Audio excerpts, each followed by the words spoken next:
Assalamualaikum warahmatullahi wabarakatuh. Perkenalkan, nama saya Bentang Katulistiwa Ranggecakti. Saya merupakan salah satu mahasiswa dari Fakultas Kesehatan Masyarakat Universitas Jember.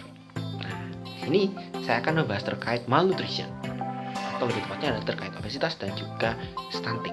Obesitas dan stunting itu memiliki hubungan atau keterkaitan satu dengan lainnya. Dikarenakan menurut WHO, World Health Organization, pada bukunya berjudul Obesity, terdapat 3 faktor yang dapat menyebabkan obesitas, dan salah satu faktor tersebut adalah kurang gizi atau adanya pertumbuhan tubuh yang kurang pada awal pertama kehidupan atau pada 1000 hari pertama kehidupan. Atau lebih tepatnya, kita bisa menganggap hal tersebut sebagai stunting.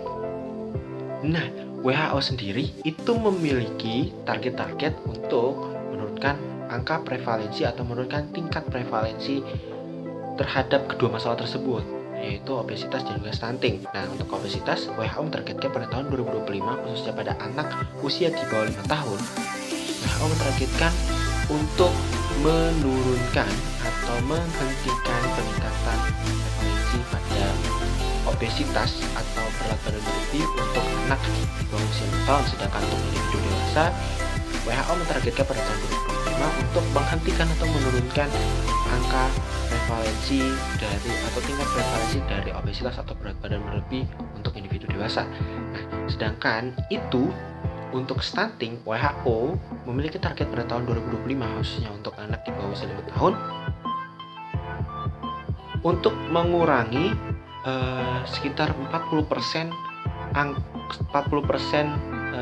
dari tingkat stunting yang ada di dunia.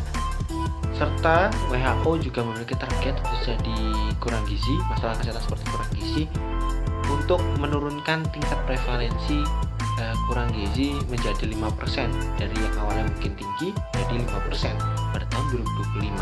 Nah, akan tetapi pada tahun 2012 berdasarkan data WHO itu sendiri terdapat 6% prevalensi khususnya untuk obesitas pada anak usia di bawah 5 tahun atau sekitar 41 juta anak.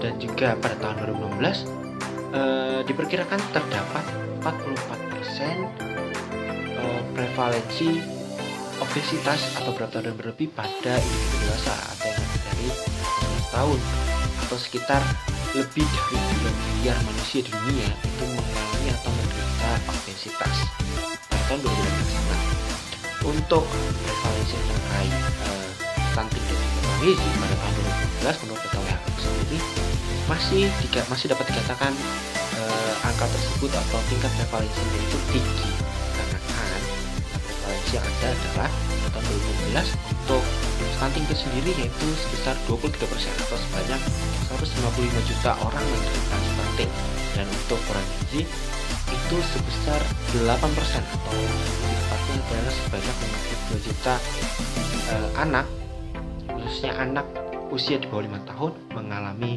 kurang gizi. Nah, untuk obesitas dan stunting itu sendiri sebetulnya dapat menjadi penyebab untuk terjadinya penyakit-penyakit tidak menular lainnya, seperti contohnya satu, dapat menjadi penyebab kanker, dapat menjadi penyebab penyakit tidak menular seperti penyakit jantung koroner, dan juga dapat menjadi penyebab penyakit tidak menular seperti diabetes mellitus tipe 2. Nah, dan juga obesitas dan juga stunting itu dapat mempengaruhi kehidupan seseorang, khususnya dalam hal produktivitas, dalam hal pekerjaan, dan lain sebagainya, atau dalam hal ekonomi pun juga dapat mengganggu akibat atau dapat terganggu akibat adanya kedua masalah tersebut, atau akibat seseorang menderita kedua masalah tersebut atau obesitas dan juga stunting. Nah, oleh karena itu perlu adanya tindakan yang nyata atau aksi nyata daripada WHO itu sendiri, khususnya untuk negara-negara yang masih memiliki prevalensi dari obesitas dan juga stunting yang masih tinggi atau yang masih relatif tinggi. Dan langkah-langkah atau upaya-upaya yang dapat dilakukan adalah mungkin WHO dapat memberikan sebuah kebijakan baru. Jadi negara-negara yang tergabung dalam WHO itu dapat memberikan support atau bantuan terhadap negara-negara yang mungkin membutuhkan bantuan untuk mengurangi angka atau tingkat prevalensi daripada obesitas dan juga stunting.